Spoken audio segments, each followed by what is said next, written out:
before the swearing in of President Tinubu on May the 29th. I mean, to give this a bit of historical context, you were emphatic and clear and almost urgent in your call for Mr. Tinubu not to be sworn in.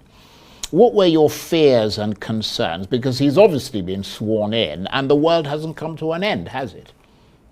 Nigeria may come to an end if the world doesn't come to an end. But very valid question. I feared for Tinubu himself, for himself, from himself. I feared for the reputation of Nigeria. You see, the international profile of global leaders has risen astronomically, to the extent that royals even discipline their own. Look at the profiles of gentlemen like Xi Jinping of China, all across the world. All of a sudden, we were faced with the dilemma of having to present to the world who our own president to be was. And I was one of those who knew that the answers were not good. The whole country would be put to shame. The last time I spoke, I nearly brought Tinubu's ambition to a screeching halt. This is evident by the events that followed immediately afterwards.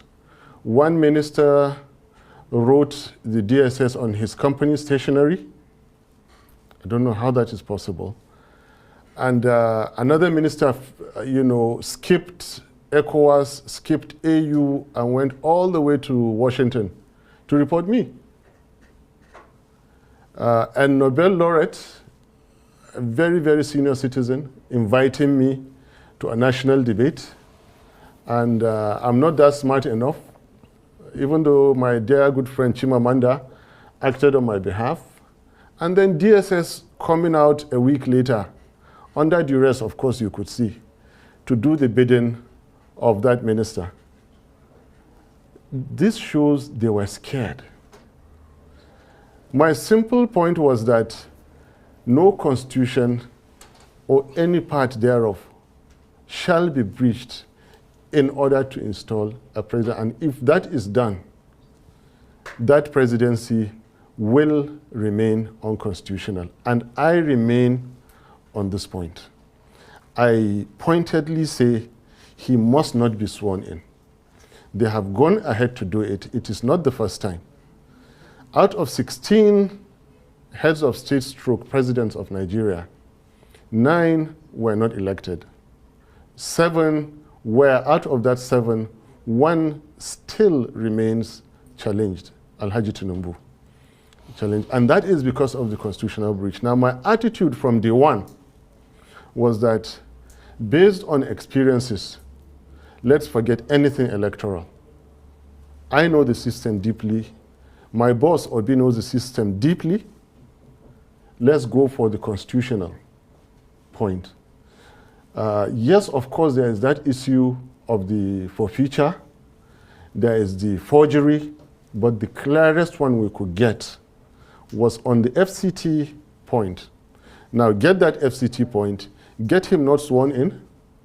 There are at least 2 other constitutional channels while sustaining democracy that we could have followed, but they wouldn't. Right. Well, in that regard, it must have been another aftershock for you then, because both the Election Petitions Tribunal and the Supreme Court have affirmed President Tinubu's victory. I wonder to what extent that has left you personally, politically shaken and unsure of the ground. Point of correction. You're talking about. Point of correction. And this is where I respectfully differ. And it is within my fundamental human rights and constitutional rights to differ. The petition court and the Supreme Court, please quote me on this, did not actually affirm the success of Tinubu's presidency. They upheld the unconstitutionality of that election. And they are happy for it to remain so. And they have the power. Nobody can do anything about it.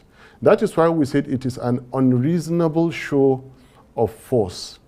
If there was something we could do, we would stop it. But we are law-abiding citizens. That is why I'm here sitting with you today and still complaining. I was not shaken one bit. I will never be shaken by certificate forgery, by forfeited money over narcotics. I will never be shaken by IREV switched off in the middle of the game when they saw us winning. Labour Party won 2023 presidential elections. No doubt about it. They are cheats, they are bullies, and they have taken full advantage of the situation in Nigeria. When you ask me what is the situation in Nigeria, I will go ahead and tell you some fundamental things that say why we are in this situation today. Right. Can I go ahead? Yeah, but let me ask you this, though, yes. Because you're making the point, the points you're making, obviously, as you said, it's your right to air your sort of yes. assessment, but we are now unquestionably in the Tinubu era, and he's clearly made some bold moves since he was sworn in on May the 29th. What do you think his presidency has delivered so far? Disaster. There is nothing bold or special about making appointments. Anybody can make appointments. Any right-thinking businessman, any public servant can make appointments. There is nothing. People jump over you, pay money, buy appointments. Most of the appointments you see are well, that's an allegation we can't substantiate, of course. Anyway, what I'm saying, there is nothing about making appointments. You should be talking about the Naira has fallen down to 1,250. You should be speaking about 26 Nigerian soldiers that were killed in neighboring Niger State. Something that has never happened in all Nigerian military missions. Throughout Africa, Nigerian military are dreaded because they are good, they are professional, yet in our backyard they kill our soldiers. Under Tinubu, what is bold in having your soldiers being killed? To rub it in, they followed with killing another 8 soldiers. To rub it in, villages, almost on daily basis, that is the news, everywhere in Nigeria. This man has delivered nothing and is poised to deliver nothing. Well, they have not moved an inch Nigeria from consumption and waste to production, and they will not do it. They will not stop the killings and start the healing. Well, they will not stop the stealing and start the keeping. And right. They will not stop slide of Nigeria, and they cannot start the climb. Well, I mean, the international community, certainly some in the international community, would beg to differ with your assessment, because I wonder what your reaction is to the latest Fitch international ratings agency, which is hugely respected across the world, and that is the front page of this day newspaper today. Fitch has rated Nigeria's credit worthiness as stable. It's given it a B-. I mean, surely that suggests that international confidence, and it did actually say that, in the Tinubu government is growing. Well, can I just make the point? Even though, in fairness to some of the points that you're making, according to Fitch, that rating is constrained by what they described as weak governance, low non-oil revenue, security challenges, which you talked about, high inflation, low forex reserves, and weakness in the exchange rate framework. Nevertheless, for somebody who just started in office about 5-6 months ago, to have that kind of rating from... I have a lot to say. Yeah, go ahead. To have that kind of rating is pretty impressive, isn't it? Charles, it would have been more productive if you listen to Nigerians on the streets more productive if you go into the villages and find out from those whose families are abducted. Find out from average Nigerian worker when they go to buy foodstuff in the market. Not Fitch. Fitch don't know you. They don't know Nigerians. They don't know. Look, I live on statistics. I eat, I sleep statistics. So does Obi. We create statistics. Yeah, really. But Fitch are the people who give... Are you forgetting... Who impress the international community to bring their investment into this country? Are you forgetting the likes of Fitch and those rating agencies are those who were largely responsible for the 2008-9 financial crisis? But look, let's not go into those lines. Let's come back to Nigeria. All I'm telling you, you're looking the wrong way. If you want to know what's happening in Nigeria, come to us in Nigeria and don't read those statistics because they are misleading. They always speak about growth. It's not growth actually that matters, those figures that give you, because there is nothing as misleading as far as welfare is concerned as growth. The stethoscope you use in measuring the heartbeat of an elephant, for example, China, cannot be the same one you use to measure the heartbeat of a rat. Smaller countries, I won't call any country a rat. Do you understand? Leave that aside. Let's come back to Nigeria and speak about what is happening in our streets, in our villages, in our markets. These people have not done any bold step. The only bold thing they did was to shut down IREV. The only bold thing they did was to misapply force on the weak Nigerian institutions that we have. Now, ask this question. For someone that has been playing God, in quotes, for such a long time like Alhaji Tinubu, and it is time for a mortal, like maybe Obi, or somebody to put him in his right place. For someone who has wielded so much power in a country like Nigeria, where is that power in the last 6 months for them to apply in our welfare and our security? They cannot do it. They are in power for themselves, for their ego, for their wealth, for their comfort, for their own considerations, not for Nigeria. We are pained about every soul that is killed, that is abducted and killed. We are pained by every naira that is paid as ransom. And we are committed to stopping that. And stopping we will. And I'm telling you, give these people... as a member of the opposition? Stopping we will whenever we get the power to do this. So between now... yeah, sorry, let me finish. Where is the power? The same kind of power they used in getting Mahmoud Yakubu 4 a.m.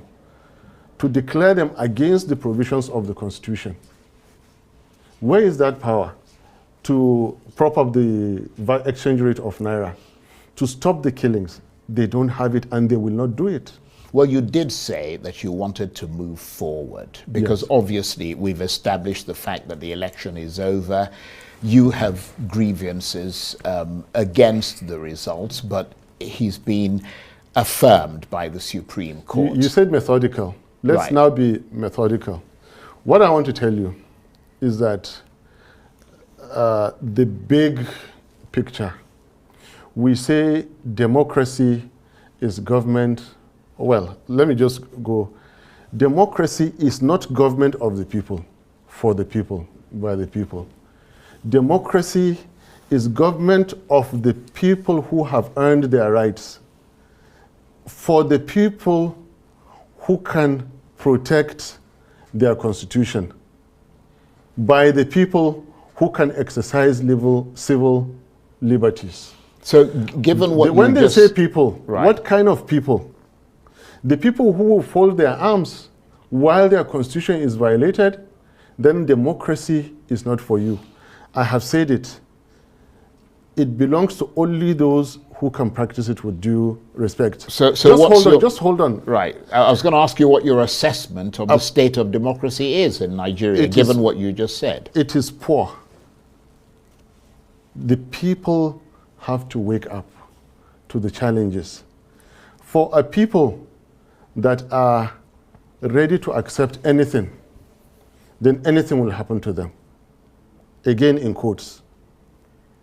You see, a fraction of 1% difference in a political DNA of a society can spell the difference between servitude and freedom. Last year you saw it. Indian farmers sat in a location for 1 year because of one obnoxious government policy until Indian government reversed it. Before the war in Israel, Israelis were in the street for 16 weeks, counting. You can count so many other countries. Nigerians are not yet ready to do this. As I'm speaking to you, the likes of my former friend who would say it's treason, is all that, I am educating Nigerians. Rise up for your rights. No justice of Supreme Court will give you democracy. Yeah, you have to go out. But they're not going to be able to reverse that, are they? They will. I mean, they Nigerians, can't. This is Constitutionally, no. Constitution and legal. And this is where I differ. With all modesty, okay, I don't mind being alone on this, but I know I'm not breaking any law, and I have never had a criminal record. So what are you actually calling on the people to do? I'm trying to understand what you're saying. I'm getting to that. Sure. Just that we're running out of time. So I'm saying that, and again, this is instructive. I'm saying that we, the people that stood to form the Nigerian Constitution today, it is not over. For we, the people, power is that which remains standing when there is nothing to oppose it. A leader is he who remains followed when there is nobody to challenge. Authority is that which is implemented when there is nothing to stop it. They have the leaders in place now with wielding authority with political power. But power and sovereignty belongs to the Nigerian people, we the people, on whose behalf an elected government is exercising that authority. Now, where the people are dissatisfied with the rulings of their courts, they own Nigeria. Alhaji Tinubu does not own Nigeria. Peter Obi does not own Nigeria.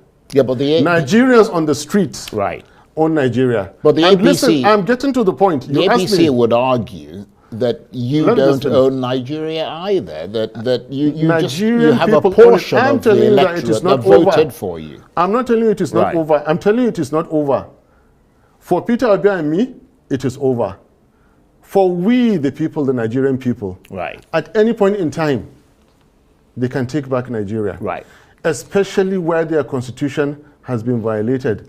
Especially where all that the Supreme Court ended up doing was to sustain the unconstitutionality of a certain election. Let me come in here, because between now and 2027, which is when the next presidential election is due, how do you think things will play out? And what role do you see yourself and Peter Obi and the Labour Party playing in that period? When the Nigerian people rise to defend their constitution, anything can happen. And well, that sounds quite a bit worryingly frightening. We are in a worryingly frightening situation. I told you I'm not here to repeat what you've been hearing. And I was prepared to come here. I have never had a criminal record. I love my peace. And I'm repeating that when the Nigerian people decide, Nigeria is theirs for the taking. And any fraudulently elected government is fair game for them. Nigerian people have the right, the constitutional right. As we speak now, DSS can go and interpret. They have lawyers there, police, IG, and every day can go and interpret. The Nigerian people have that power, not Obi or Atiku or anybody. Nigerian people have the power at any point in time to take their country. All they have to do, not even seek approval, they give notice. It's interesting. And listen, right. You turn away the barrel of your guns, away from the Nigerian people, and point them at the enemies of Nigeria. This country belongs to Nigerians. Well, you've made that point. When Nigerians decide, but if they want to practice democracy, right, they will take this country. It has happened before. The military decided, they took Nigeria for so long, they fixed Nigeria and handed it back. Now, whoever thinks that the Supreme Court will give democracy from any courtroom, the way it appears now is mistaken. It's interesting. Nigerians have to go out. Right, you've made that point. Nigerians have to go out and democracy. And this is not a treasonable comment. Right. I am not a careless person. I have never. So you thought the things you're saying through. I thought it through very, very well. Well, this is the Constitution is made by Nigerian people. The Supreme Court is a sub of one chapter that the Nigerian people constitutionally came out that we the people. And the same Constitution says that no person or groups of persons shall take over the governance of Nigeria or any part thereof except as prescribed by this Constitution. And go and read the Constitution of Nigeria. The serving Alhaji Tinubu Malam Shetima government breaches the Nigerian Constitution. Right, okay, can I come in here for a minute? Yes.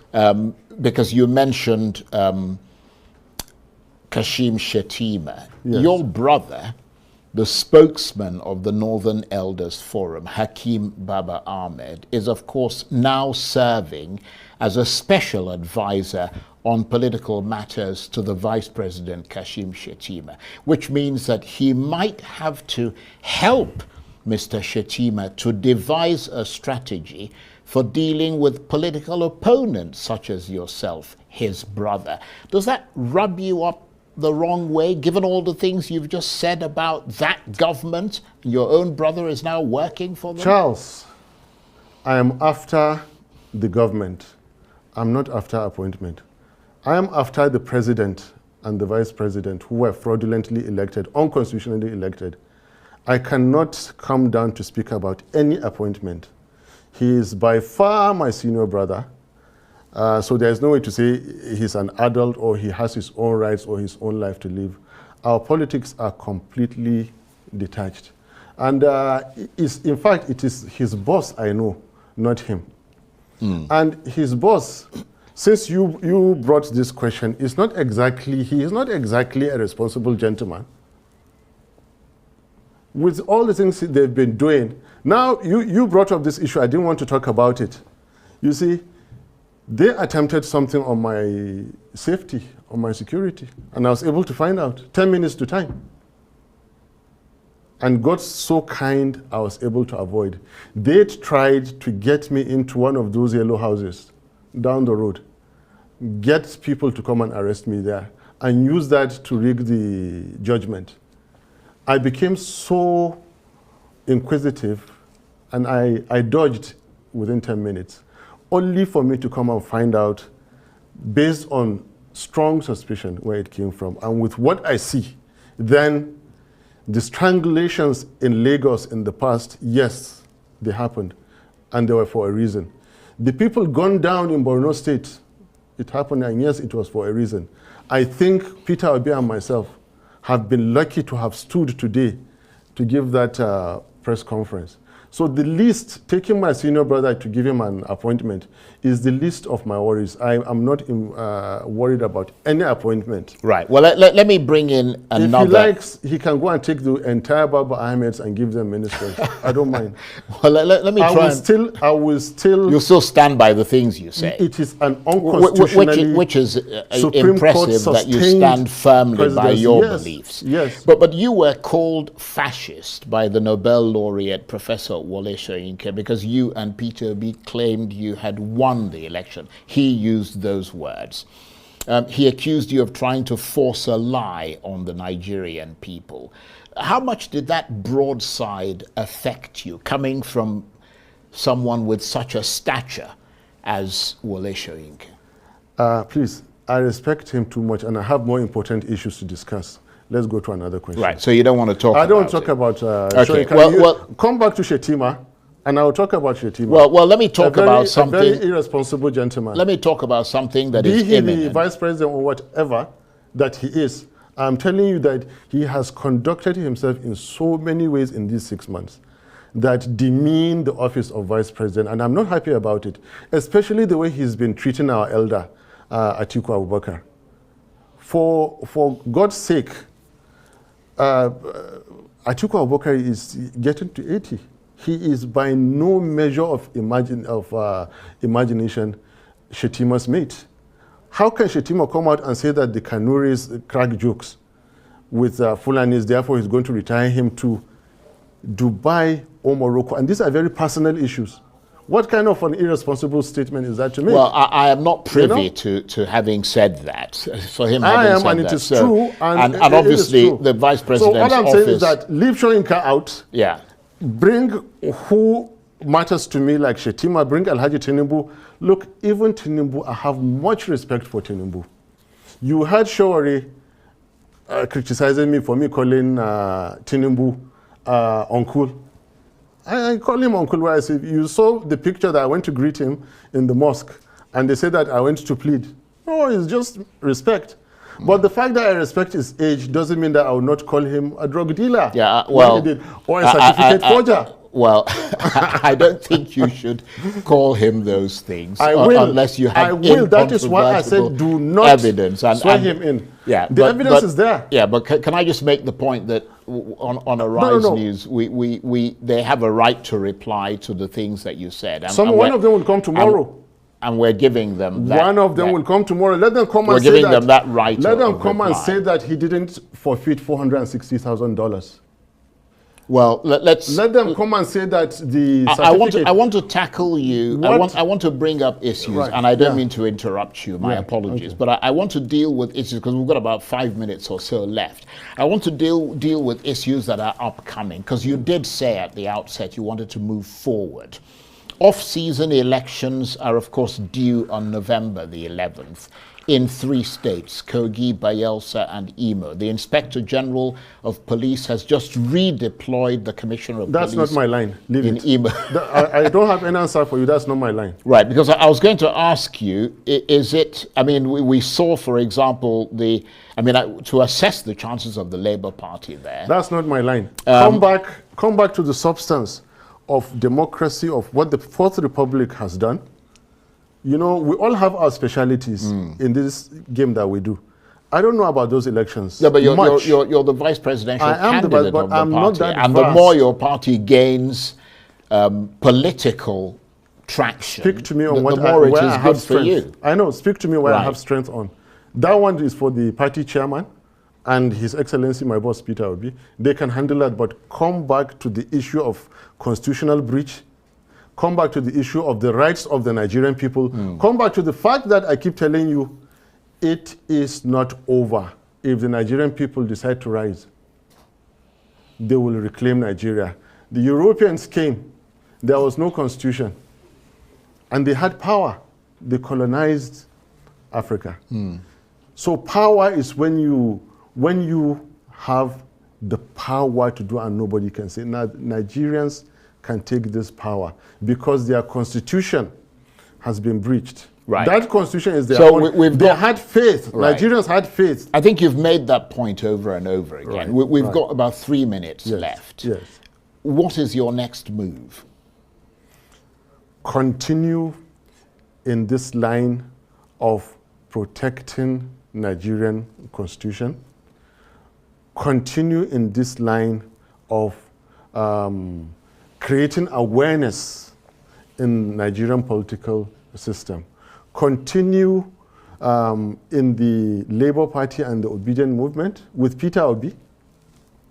Continue to sensitize Nigerians and then continue to tell the people in power that they have unconstitutionally taken over Nigeria, sustained by the Supreme Court, and they are destroying our dear country. They are destroying the future of our children. And for doing that, I will continue to say exactly what I have said in this interview.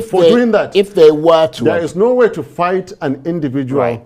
or group of individuals like to destroy their country or to destroy the future of their children. But if they were to approach you and Peter Obi and the Labour Party and said they wanted to sit down with you and look at the sort of reforms, for example, that could be put into Nigeria to make this place better for everybody, for example, things like restructuring, electoral reform, would you participate in that discussion? Can Tinubu Shetima resign and get the Senate president sworn in to conduct a new election? Well, it is unlikely that they'll do that. So we cannot support them. Okay. We cannot. Anything that deviates from how the Constitution provides it, we will not. Okay. Yusuf Datti Baba-Ahmed, Vice Presidential Candidate of the Labour Party. It was lovely to have you here. Thank you very much indeed. Thank you for coming in.